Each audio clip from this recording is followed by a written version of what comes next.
Donald Trump just finished his speech at the RNC.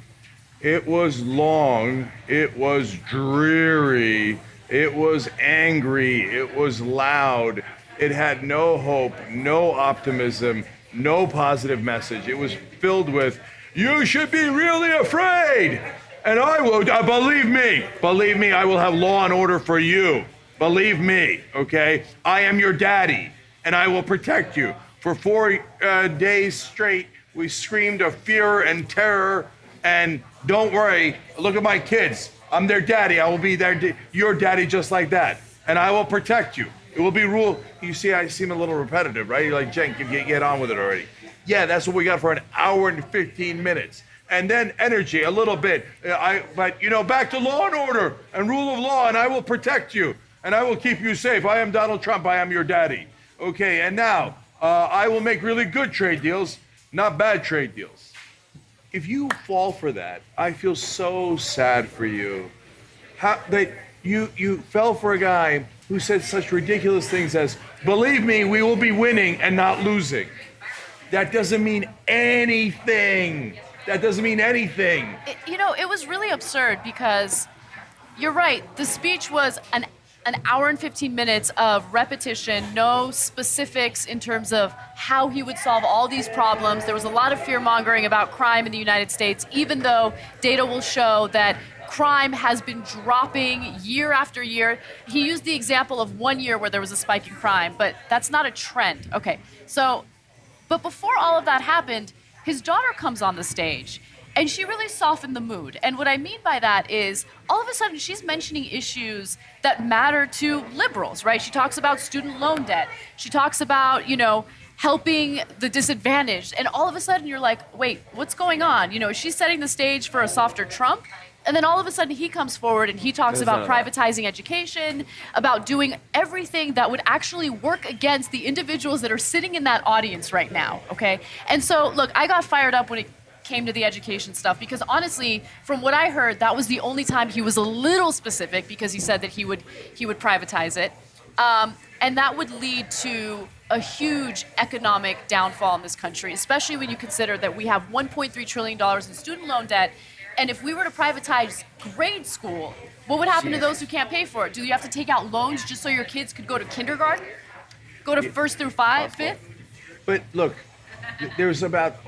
So at least that was one of, I think, 3 policy proposals he had. Let's privatize education so you could have all the terrible consequences Anna just talked about. The other one was, of course, coal mining. Let's do more coal mining. They're obsessed with coal mining. Well, to be fair, okay, fine. It's a policy point and it's a tiny one, but that's the one thing that they cling on to. That wasn't even a policy. It was just protect coal. Let's just do more coal mining. Okay. And if I will extrapolate that they mean less regulation on coal, so there's more carbon in the air, less subsidies for and less alternative forms of safety for energy. coal miners, no regulation. That's what it means. Less safety for coal miners. Congratulations. Okay, and then the third proposal was unique. I'll give him that. Churches should be allowed to be more political. From the pulpit, they should be allowed to have freedom of speech, meaning support Republican candidates. You know what? That's or totally Democratic fine. candidates. That's totally okay? fine with me. Then they should pay their taxes. That's right. Yeah. Pay No your tax taxes. breaks for them if they're going to endorse candidates. But of course, what he's proposing is they get their tax breaks, but get to be political anyway. Yeah. Great. Let's merge the church with state and make it a police state because he kept talking about police, law and order. We're going to crack down on people and we're going to do it really fast. Yeah. So over and over again, I'll keep you safe. How? No proposal. I'll fix the system. The system is rigged. It's really, really, really rigged. Okay, how are you going to fix it? I don't know. Okay. There was no campaign finance reform talk in there. No, I'm going to defeat ISIS and fast. Okay, how? How? If you're his supporter, you're watching this, and you don't like us and you love him, I'm asking you, how? What did you get from his speech where you said, okay, we're going to fix the system? That's a core issue, right? The system is rigged. He talks about it all the time. How is he going to fix it? You don't know because he's never said it. Yeah. He just says, I'm Papa Bear. I'm your daddy, and I'll keep you safe, and I'll fix the system. How? I'm not going to tell you. If I told you, you'd realize it's asinine, and that I have no goddamn plan. So I'm not going to tell you. So this is very reminiscent of Nixon's secret plan to win the war. That's right. And it turns out he didn't have one. And he didn't even have an intention of doing it. Which is what the guy who wrote The Art of the Deal told us today about Donald Trump, that he has no intention on doing any of this stuff. And the one thing he stressed was that he doesn't care about anybody but himself. And I think it's obvious. And, I didn't think they could get through a whole week without any policy, but they did it. And this is amazing. And again, I'll just reiterate, if this was a movie, it would feel weird, but since it's not and it's real, it feels horrible. Yeah. I mean, we can, if we want to come up with some specifics, since we now know that maybe Pence won't have as much power as Kasich would have as VP, but Pence will probably be fairly free to craft domestic and foreign policy however the hell he wants. And you can look at what he did to his state if you want a preview of what that might look like. The only other real specific that it's not a policy, but he said in filling the Supreme Court vacancy we have right now, he will appoint a Supreme Court justice as like Scalia as he can in philosophy and judicial tone and all that. And that's horrifying. Yes. I don't like that. I will say I read the speech before seeing it delivered, and I thought it was a very good speech from his point of view, just in terms of what I think the effectiveness would be, because it had some good lines, and it was incredibly heavy on the "you're about to be murdered by an immigrant." But the reason I think I had a better opinion of it than when we actually had to sit here is because I read the beginning, I skimmed through the middle, and I read the end. Would be pretty nice if you could skip the middle 30 minutes or so. And you don't really lose much since he just circled through the same 7 issues over and over again, repeating himself and occasionally throwing in a very, very good deal. Yeah, repetition is his strategy when it comes to these speeches. He repeats himself over and over again, without being specific about anything, and it works. It works. It fires people up because it's the same violent rhetoric that resonates with people who are angry, but it's misdirected anger.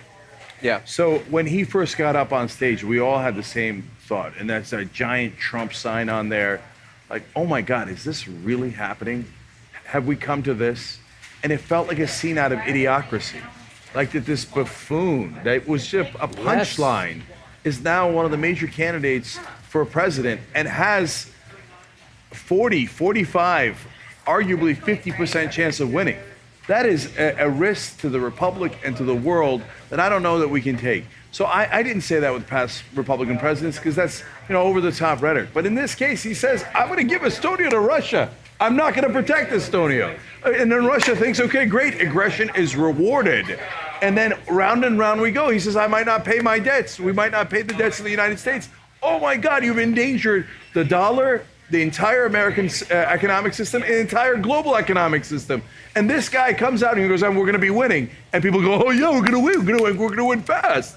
And his whole life is over-promising. Oh, creditors, don't worry. I'm going to deliver you a fantastic Atlantic City and a fantastic casino and a fantastic building. Oops, I went bankrupt. And then I went bankrupt, and then I went bankrupt, and then I went bankrupt. It's his whole life is premised on false promises. No, but and that's exactly what he gave you tonight. Wakey, wakey. Realize what the scam is. Yeah. Early on, his campaign rapidly got terrifying. I mean, his first speech was Mexicans are rapists and they're coming to kill you and your kids. And then once he started holding his big rallies, he'd inspire them to go out and to beat protesters, even if they're peaceful protesters. Crack their skulls, I'll pay your legal fees. And so we were worried that it was bordering on fascist. And then everybody was saying as we got closer to the end of the primary, don't worry about all of that. He's going to pivot for the general election, and he'll start to moderate his speech, and he'll start to sound more like a responsible politician. Well, you just saw that speech. That was straight out of V for Vendetta. The massive name, the massive face. It's Big Brother. He is your papa. He's going to protect you. He literally said, I'm the only one that can solve these problems. You are surrounded by people that want to kill you in our cities and around the world. And unless you turn to me, you are likely to die. It is like a how-to manual on fascism. So the world is full of America first. Foreigners. He literally said America first. Yeah. He said that. We should be compassionate, but so now, if you're not familiar with how fascism works, you think America first. What's the big deal? No, but what they do is they get you to fear all the foreigners and all the others, and they say you're all in such grave danger, and there's only one person who can protect you. And all of their opponents, this is a quote from his speech about Hillary Clinton, her terrible, terrible crimes. And they have committed those crimes, and they must be punished under the rule of law. And he says about the foreigners, quote, this is from the speech, we're not going to let them in their country. Ever again. We must protect the fatherland. And there is only one father who can protect the fatherland, and it is Donald Trump. But look, he said this stuff before, and it was actually delivered better, even though before. Because even though he was off the teleprompter and would repeat himself in goofy ways and say silly things, it at least provided some sort of entertainment factor and some sort of drama, and there was a show. Here, it was divorced of all of its charming blunder. Yes. And all you had left was the fear and fascism. It was all darkness. It was just just darkness without any of the levity even, or any of the kind of cartoon stuff that he does. It was really just darkness, like, "Rrr," and he was yelling it. Yeah. And all you had was a hateful buffoon screaming at you I for gotta over tell an you, hour. this speech was enough to make me vote for Hubert Humphrey. There'll be a chicken in every pot, though. Yeah. Or Okay. maybe Bill Bass. He sounded like a good guy. And those chickens will come really fast. They'll come really So fast. fast. Okay, look, finally, is it going to work? Is it just us progressives who didn't like the speech because we're not on his side? But actually it's going to appeal to the American people. Look, I think in the long run, this strategy of scaring the hell out of people and feeding into their anger about what is justifiably a huge concern in the country about employment, wages, etc., it might work. Today, it didn't work. It maybe works down the road and as a long-term strategy, but in the short term, Americans that were watching this, that are on the fence, were like, they got a sense of a guy who's really angry, and they didn't like this guy. They liked the other guy, the one that's kind of clownish, yeah, kind right? of clown. Yeah, they're entertained by him. That's a good show that he puts on. This was not a good show. This was really, full of just screaming for an hour and 50 minutes. I think a lot of them turned it off way before it ended because this repetitive screaming. You're like, there's not even any mystery. There's no good show here. I know what the ending's going to be. Yeah. More yelling. Well, it's like he had all the bad parts of a regular politician. He let go of all the parts that made him a non-politician. You know what I mean? Yeah. Except his willingness to kind of like threaten NATO. That's the only part that was still different from a regular politician. So all he was really left with was being a regular politician and extra dark. Again, we could be, maybe this plays to his base. I don't think it plays to independence. Well, his supporters want the carnival barker. They don't want a carnival barker who's threatening to unleash the tigers on the crowd. Yeah. So I think he failed here. Obviously, we'll find out. We'll see if the poll numbers go up or down and how it affects him. But at the end of 4 days of fear and anger and making America fear again, you needed a payoff that gave some ray of sunshine, some hope and some optimism. And we didn't get that tonight. So at the end of the day, I think because of this speech, this convention winds up being a failure. Like, there was some drama, some show, and it could have ended with pizzazz and a more balanced speech. Yes, fear and anger, because that's what they're going for. But then, hey, look at this wonderful vision of America that I have for you. But that did not exist. And hence, I just don't think it worked. I don't think it worked certainly didn't work in convincing any progressive. And his base is already with him, but I don't think it worked with independents. No, they don't like this kind of dreariness. His wife had the right idea. Steal from the Obamas. Yes.